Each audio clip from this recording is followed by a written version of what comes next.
on in. What's up? What's good? What's poppin'? What's cracking? What's percolating? What's really good in the hood? It is your man Theo Butler, and welcome to another Black Panther, Volume 5, Issue 10, Part 4, to the Power Story Arc, episode of I Ain't Saying, I'm Just Saying What the Wrong With Me Nation.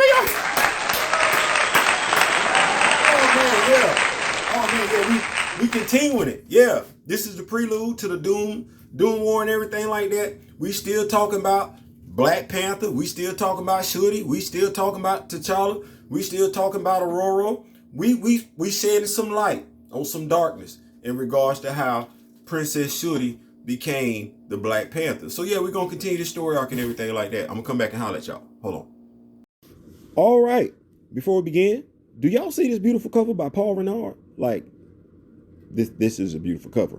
We got the brother and sister tandem of T'Challa alive and well, and Shuri as the Black Panther, of course. We also have Ororo overhead. Question: anyone heard from the kid yet? I ain't asking this question. Anyway, on the inside we have Reginald Hutton as the writer, Ken Lashley on the pencils, Paul Neary on the inks, Paul Mounts on colors, and VC's Corey Pettit on the letters. As we continue with Power Part 4. Before I forget, this is a prelude to the Doom War storyline, and just in case the cover and this big old pic of Dr. Doom doesn't tell us readers that Vic, as in Victor Von Doom, he being kind of shady. So as we pick up from last issue, we find Ayaku and 4 of her henchmen standing over Shuri in their assorted Power Ranger colors, asking for round 2. They want the smoke, and Shuri has more than enough for all 5. This battle is pretty much one-sided, don't get it twisted. The guy in green goes down, the guy in red gets something in his eyes, Ayaku takes a shot to the chest. A momentary flip gives her the idea that Shuri is on the defensive. Next page over, we see that is not the case. There's a lot of bones being broken and blood being spilled, more than most of it belonging to Shuri's attackers. Ayaku doesn't want to go down without a fight, though. Remember when Shuri broke her nose earlier? Well, this time she literally picks her up and face plants her into a brick wall. Like I did. I'm thinking reconstructive surgery is a must. Also, with such an injury, Ayaku would make a great antagonist for Shuri in future issues of Black Panther. Hey, John. Back in Wakanda, we see M'Toka and Ndega going back and forth again in regards to the economic struggles of Wakanda, as well as the struggles of her leadership. Beware the slick talker who never has anything positive to say about a person. If a good person can do something bad, then a bad person can do something good. In essence, very rare is there such thing as 100%. Ndega even refers to Ororo as a weather witch, as M'Toka informs him that she is away to tend to the fields of Wakanda. From there, we see that the news coverage is being monitored by none other than Dr. Victor Von Doom himself. He tells the broker that Wakanda is ready to burn. The broker compliments Doom on removing T'Challa and Ororo from the chessboard, but that Shuri is still left. And as he's known to do, Doom underestimates someone he should take as serious as he wants to be taken. Next page over, we see Ororo visiting the farmers at the fields. The harvest is being lost because they are facing a drought unlike any before. Aurora, being who she is, does what she does, and Doom is pleased. We move back to Shuri, and do y'all see that burned up body on the ground? Not that Shuri is directly responsible for their deaths, but make no mistake, she is responsible. She's able to make contact with Flea, and they reach out to Zakar and Myra in Philadelphia. I'm going to call her Myra. I'm not going to keep dealing with these apostrophes because that hurt. Now, it's confusing. Anyway, their location and Shuri's in Brooklyn reveal one word: distorted. Myra tells them that the word is Swahili for custom or tradition. She states that she has heard the word used for other purposes. She looks at her bionic arm and reflects back to it after she initially been injured and dismissed from the Dora Milaje. Because of her training as a Dora and her connections to the royal family, she would come across those who literally were unhappy with the way things were going in Wakanda. They don't like the way things are being done in Wakanda. They mad about T'Challa marrying a non-Wakandan. Damn love and all that other stuff. Like, just marry a Wakandan, I guess. We say that too, though, don't we? Just it ain't about love. You should marry the person. Anyway, never mind. Another discussion. Anyway, they don't like the fact that vibranium and technology off of it has been sold to foreign governments, paramilitary groups like SHIELD, and vigilantes like the Avengers. So what was their solution? Do business with Dr. Doom, a man who has killed hundreds for having a different point of view and who's tried to take over Earth 616 on multiple occasions. Does art mirror life or vice versa? Anyway, Shuri goes on to say that these people feel, not Shuri. Meyer goes on to say that these people feel that Wakanda has moved away from its ages-old connection to tradition and customs. This is Reginald Hutland writing this. Well, help a brother out. Haven't Ta-Nehisi Coates and now John Ridley used the same story arc that Wakanda is in disarray because some people feel like she's moving away from age-old connection to tradition and customs? I mean, I know I'm crazy, but I ain't stupid. Based on her response, Shuri ain't having nor hearing any of it. Maya tells her that there is more to it. Next, we find T'Challa with Zaravari placing more incantations and protective spells on his flesh. They are from a race that died long ago. No one remembers their name. When asked how did he learn them, he answers as only he can, in a dream. The Dora that's questioning him, the one from last issue, this is Anika, leader of the Doras, and she is supposedly set to appear in Black Panther 2. She is.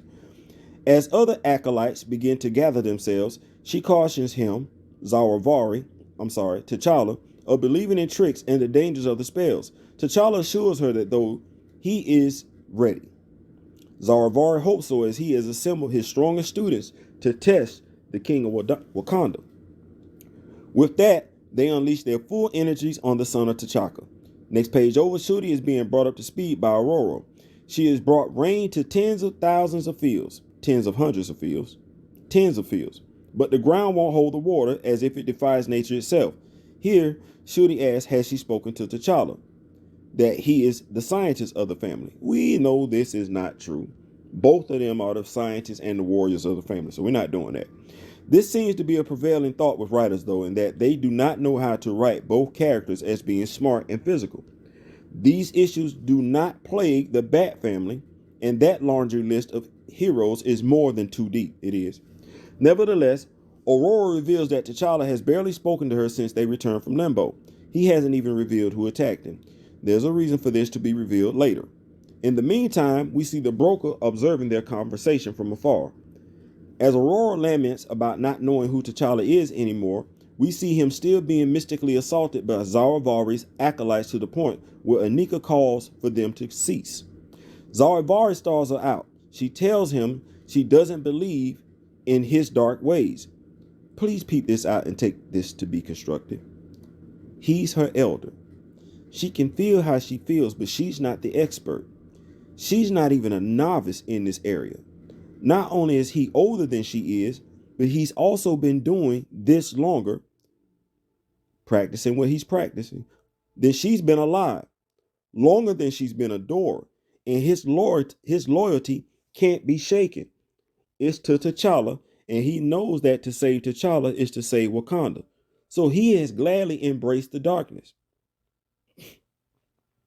Kind of talking about this with Doctor Strange and kind of been alluding to this. Anyway, and with that, he says enough. Anika's concerns are not needed as T'Challa still stands, feeling more alive than ever. Back at the Wakanda embassy, we find that Neeks has cracked the code on the flash drive, albeit he tells Shuri she isn't going to like what he's found. After revealing that the broker had the Quinjet bug, he plays back the video loop.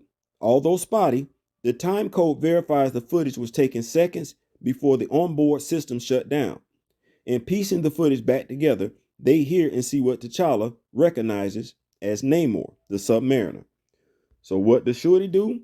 She contacts the one person who has had more than his fair share of run-ins with Namor, Reed Richards, a.k.a. Mr. Fantastic. Say it with me now. The smartest man in the universe. Well, Reed has been trying to contact Namor to no avail. Shuri, though, is sure the Prince of Atlantis will take her call as one head of state to the other. As the Pride prepare her, Reed assures Shuri that Namor is a man of honor, and that he and T'Challa have been allies for years. Yeah, all that goes left from this storyline on. Once again, she ain't trying to hear it because as far as she's concerned, alliances can change just like time changes. Although he tries to redirect the conversation by asking about Ayaku, Shuri informs him that, well, Ayaku, she ain't healthy enough to talk right now. Mind you, the Princess Regent is getting decked out by Nyx and Myra while she and Reed chop it up. He asks if she can wait on Ororo while he checks some things out. She's like, nope. She wants to personally ask the King of Atlantis some questions. When Reed asks what happens if he refuses to answer, her response is real quick and real simple. She'll insist. Does she look hard in this pic or no? Go and check it out. Yeah, I see another custom action figure in my future. Before I get too happy though, who is that watching and listening to everyone from the comforts of his own home? One word, real simple. Doom. Next issue, the Black Panther and Namor go at it. Oh man. Oh, that's all right. That's intense. Did she look bad doing the Panther outfit? Come on, Marvel. Come on, Hasbro. What you doing? You know what? Y'all be talking about crowdfunding stuff. Can I get the Bozeman Helicarrier crowdfunded? No.